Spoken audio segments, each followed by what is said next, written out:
যখন হুজুররা বলে বউদের স্বামীর আনুগত্য করতে হবে, আপনাদের একেবারে কি খুশি লাগে। কিন্তু হাদিস কি একটাই না আরো আছে?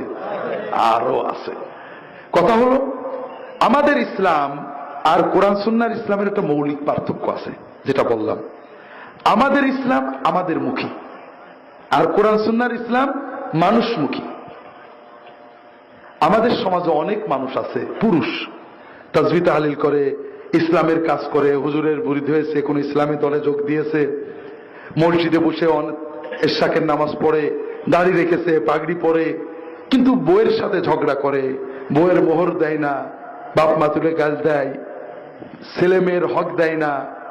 এই রকম দিনদার আল্লাহওয়ালা মানুষ কি আছে আপনাদের দরগাপুরে? আছে। আবার মহিলারা ইবাদত বেশি করেন, শাওয়ালের রোজা রাখেন, শবে বরাতে অনেক ইবাদত করেন, ফকির খাওয়ান, তাসবিহ তাহলিল করেন, জিকির করেন, কিন্তু স্বামীর সাথে, শাশুড়ির সাথে, বেটার বউর সাথে, ননদের সাথে, পড়শিদের সাথে ঝগড়া করে, কষ্ট দেয়, আজে বাজে নোংরা কথা বলে। আছে নাকি?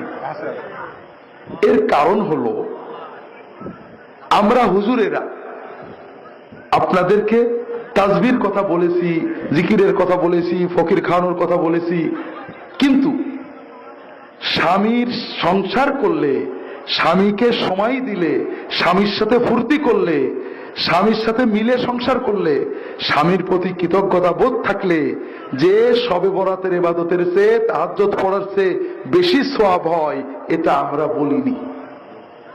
কথা বুঝেননি? আমরা জিকিরের কথা বলেছি, খেদমতের কথা বলেছি, এগুলো আমরা জানি, কিন্তু স্বামীর জন্য সুন্নত এবং ওয়াজিব সুন্নত হলো স্ত্রী রাগ করলে সবর করা, স্ত্রীর সাথে ধৈর্য ধরা, স্ত্রীর সাথে ভালো আচরণ করা, স্ত্রীকে সংসার কাজে সহায়তা করা, স্ত্রীর সাথে একসাথে খাওয়া দাওয়া, বিনোদন করা, স্ত্রীর গালে খাবার তুলে দেওয়া, এগুলো ইসলামের নির্দেশ।